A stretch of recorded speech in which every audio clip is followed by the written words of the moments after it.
प्यारे बच्चों नमस्ते। पिछले 2 वीडियोस में हमने देखा कि हमने गोल सेट लक्ष्य को कैसे निर्धारित करना है, उसके अंदर क्या क्या फैक्टर्स हमें देखने हैं, यानी गोल कैसा होना चाहिए, how should be the goal and what factors are to be considered while setting the goal. अब जब हमारा लक्ष्य निर्धारित हो गया, गोल हमारा जब सेट हो जाता है, तो उसके बाद हम उसको अचीव करने के लिए कौन कौन से स्टेप्स लें।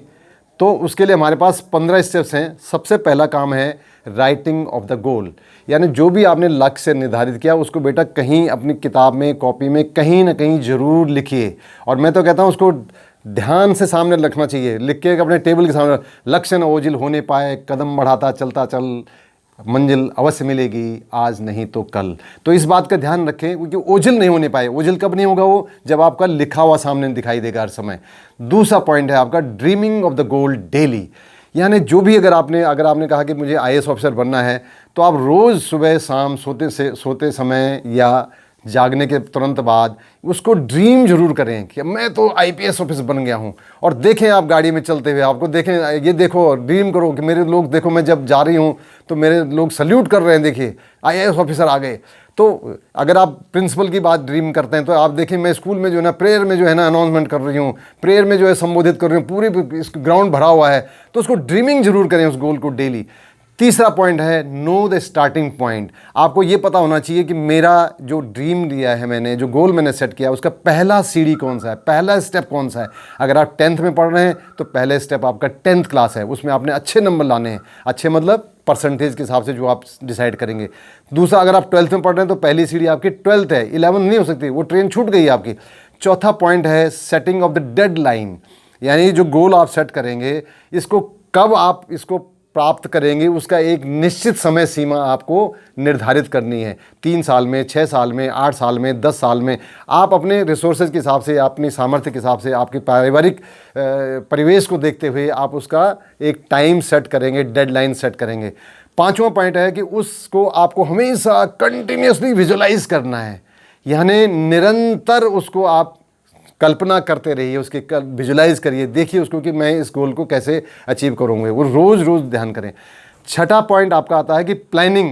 आपको प्लानिंग करना है, उसके लिए क्या क्या करना है, कैसे एक्शंस लेने हैं।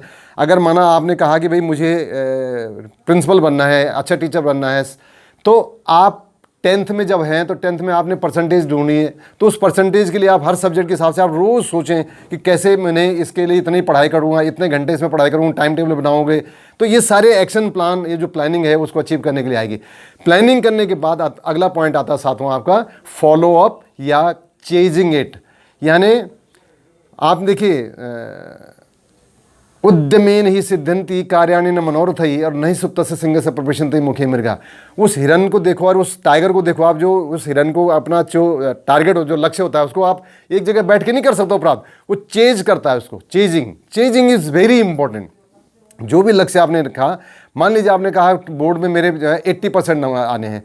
अब आप देखिए आपका कोई क्लास टेस्ट होता है, उस टेस्ट में ही आप तुरंत देखो कि मेरे 10 में से 7 नहीं आए कि 6 आए कि 8 आए। अगर 6 आए तो गड़बड़ हो रहा है, 8 आए तो समझ लो मैं सही चल रहा हूं, मेरी चेजिंग सही चल रही है।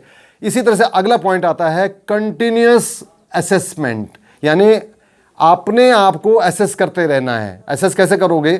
जैसे मान लो आपके मैम ने आपको होमवर्क दिया, उसमें आपको उस दिन वेरी गुड मिला, तो इसका मतलब आपके कदम ठीक पड़ रहे हैं। एक दिन आपने होमवर्क किया, वो आप उस दिन आपको कुछ कमेंट्स ही नहीं मिला अच्छा सा, इसका मतलब क्या है? आज का काम आपका उतना अच्छा नहीं था। यानी तो कंटिन्यूसली हर क्षण आप अपने आप को जज कर सकते हो, हर क्षण आप अपने आप को असेस कर सकते हो। 9th पॉइंट है कंसिस्टेंसी इन एफर्ट्स। ये नहीं है कि एक दिन तो 3 बजे रात तक पढ़ रहे हैं, अगले दिन जो है 8 बजे सो गए, ये नहीं चलेगा। कंटिन्यूअस यानी कंटिन्यूटी इन एफर्ट्स करना, कंसिस्टेंसी इन एफर्ट्स चाहिए। तो वो बहुत ज़्यादा निरंतरता चाहिए, आपके जो आपकी मेहनत कर रहे हैं उसमें निरंतर चाहिए। अगला पॉइंट है कि identifying and overcoming of obstacles, यानी जो ये आपने लक्ष्य निर्धारित किया, जो राह आपने पकड़ी है, उसके अंदर क्या क्या बाधाएं आएंगी, उन बाधाओं को आइडेंटिफाई भी करना है और फिर उनको सोल्यूशन भी ढूंढना है। उस पथ की पथिक कुशलता क्या, जिसमें बिखरे सूल न हो, और नाविक की धैर्य परीक्षा क्या, यदि धाराएं प्रतिकूल न हो। तो ये सारी चीज़ें आपको पता होनी चाहिए। और उसके बाद फिर देख कर बाधा विविध बाबू घबराते नहीं, और रह भरोसे भाग्य के दुख भोग पछताते नहीं। ये मसल में भी जो है वो जो है उपवन बना देते हैं। वो ऐसे जो है कर्मवीर की तरह आपको रहना है, तब जाके आप ये काम कर पाएंगे। और इसीलिए आपका निश्चित है कि जो आप इसको लक्ष्य निर्धारित करेंगे वो हासिल होगा। 10th पॉइंट हो गया आपका जो आइडेंटिफाइंग और ओवरकमिंग था। 11th पॉइंट आपका होगा कीप पेशेंस। जरूर रखना, ध्यान रखना है, कई बार आपको सफलता नहीं मिलेगी। एक टेस्ट में आपके 7 ही नंबर आए, जबकि आपने कहा था मैं तो 100% लेने। तो मायूस नहीं होना उससे, यानी क्या रखना है, पेशेंस रखना है, धैर्य बनाए रखना है। आज नहीं तो कल, वो रणवीर कहता है ना, अपना भी समय टाइम आएगा, पक्का आएगा। अरे आज आपका मौका नहीं था, कल अगले दिन और तैयारी से करिए, अच्छी तरह से तैयारी करिए। जो दूसरे साथी जिनके ज़्यादा नंबर है उनकी कॉपी में देखो, उनसे डिस्कस करो, और फिर अगली तरह से पूरी ज़्यादा एनर्जी के साथ, उससे दुगनी एनर्जी के साथ तैयारी करो अगले दिन। इसके बाद अगला आता है नेवर गिव अप। कभी भी हिम्मत नहीं हारा। मन के हारे हार है और मन के जीते जीत। यानी आपका लक्ष्य में कहीं कोई रुकावट आती है, अड़चन आ सकती है, लेकिन अप्राप्य नहीं है, वो प्राप्त अवश्य होगा। इसलिए जितम जगत केन, यानी इस जगत को किससे जीता जा सकता है, मनोहीन, यानी मन ही है जिससे कर सकते हैं। और कुछ करने के लिए मौसम नहीं चाहिए, मन की आवश्यकता होती है। कुछ करने के लिए मौसम नहीं, मन का होना चाहिए, और साधन सारे जुड़ जाते हैं, संकल्प का धन चाहिए। Never give up. अगला है रेडी टू टेक हेल्प। यानी आपने जो लक्ष्य प्राप्त करना है उसके लिए आप किसी से भी, राह चलने वाले से भी अगर आपको मदद चाहिए ले लो, उससे हेजिटेट नहीं करना है। छोटे भाई से भी मदद मिल सकती है, अपने से बड़ों से भी मदद मिल सकती है। तो जहां कहीं मदद मिलने की आपको लगता है उनसे तुरंत मदद लें। अगला होना चाहिए कि आपका बिलीफ इन योर सेल्फ, यानी अपने आप में विश्वास जरूर रखें कि मैं कर सकता हूँ, होंगे हम कामयाब, मन में है विश्वास। ये 2 पंक्तियों को जरूर ध्यान रखा करें। और सबसे आगे बात है कि बी कॉन्फिडेंट, हमेशा कॉन्फिडेंट रहिए, आत्मविश्वास से भरे रहिए। और कोई ऐसी स्थिति है ही नहीं कि वो लक्ष्य नहीं होगा। कहते हैं ना, डुबकियाँ सिंधु में गोताखोर लगाता है, यानी डुबकियाँ सिंधु में गोताखोर लगाता है, जा जाकर खाली हाथ लौट आता है। असफलताएं मिलेंगी बीच बीच में, लेकिन घबराना नहीं है, पेशेंस रखना है, कॉन्फिडेंस रखना है, अपने आप में विश्वास रखना है, आत्मविश्वास रखना है।